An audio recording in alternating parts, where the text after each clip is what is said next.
బురుజుపేటలోని కనక మహాలక్ష్మి అమ్మవారి ఆలయం భక్తులతో కిటకిటలాడింది. అమ్మవారికి ప్రీతిపాత్రమైన రోజు గురువారం కావడంతో తెల్లవారుజాము నుంచే భక్తులు పోటెత్తారు. మార్గశిర మాసోత్సవాల్లో భాగంగా రెండో గురువారం పెద్ద ఎత్తున భక్తులు పూజలు చేశారు. విశాఖ బురుజుపేటలో వెలిసిన మహిమాన్విత తల్లి కనక మహాలక్ష్మి అమ్మవారు ఉత్తరాంధ్ర వాసులకే కాక సకల తెలుగు జనావళికి సత్యంగల తల్లిగా, కల్పవల్లిగా, కోరిన కోరికలు తీర్చే అమృతవల్లిగా అమ్మవారు భాసిల్లుతున్నారు. భక్తుల పాలట కొంగు బంగారంగా ఖ్యాతిగాంచిన కనక మహాలక్ష్మి అమ్మవారిని దర్శించుకునేందుకు రాష్ట్రం నలుమూలల నుంచి భక్తులు తరలివస్తున్నారు. రెండో గురువారం కావడంతో అమ్మవారి దర్శనానికి పోటెత్తారు. శ్రీచక్రార్చన, లక్ష్మీ హోమం, విశేష కుంకుమ పూజలు ఘనంగా నిర్వహించారు. భక్తుల రద్దీకి అనుగుణంగా ఏర్పాట్లను చేస్తామని ఈవో శిరీష తెలిపారు. అమ్మవారి దర్శనానికి వచ్చిన వేలాది మంది భక్తులకు అన్నదానం కూడా నిర్వహించారు. క్యూలైన్లో ఉన్న భక్తులకు జాలాది విజయ సేవలు అందించారు. మజ్జిగ ప్యాకెట్లను అందజేశారు. అమ్మవారి దర్శనానికి వచ్చే భక్తులకు సేవలు చేయడం తన పూర్వజన్మ సుకృతంగా భావిస్తున్నట్లు చెప్పారు.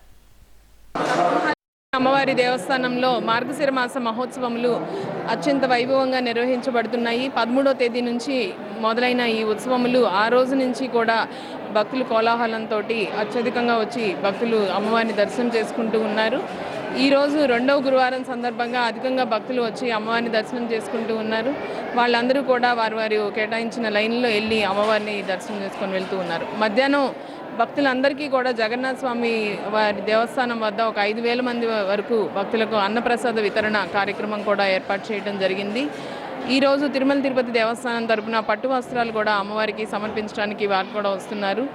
అదేవిధంగా సాయంత్రం సాంస్కృతిక కార్యక్రమాలు నిర్వహించడం జరుగుతుంది. 19వ తేదీ నుంచి ఆలయంలో ధర్మ ప్రచార మాసోత్సవములు కూడా నిర్వహించడం జరుగుతుంది.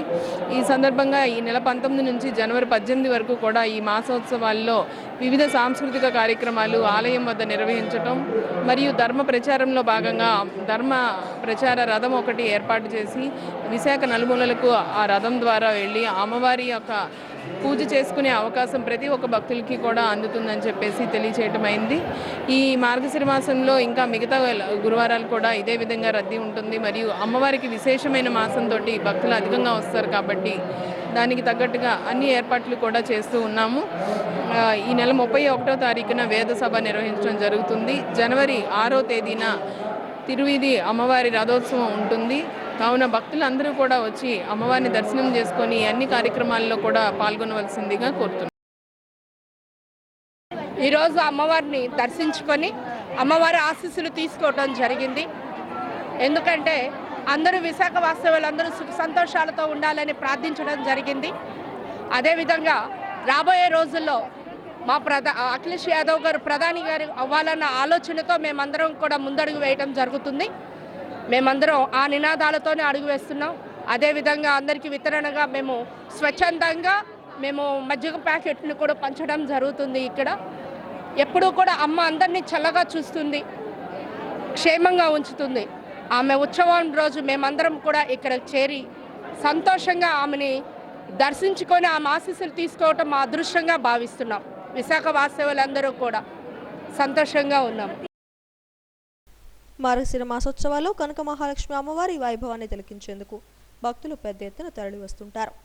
క్యూలైన్లో గంటల తరబడి వేచి ఉన్న భక్తులకు తెల్లవారుజాము నుంచే దర్శనాలు కల్పించారు.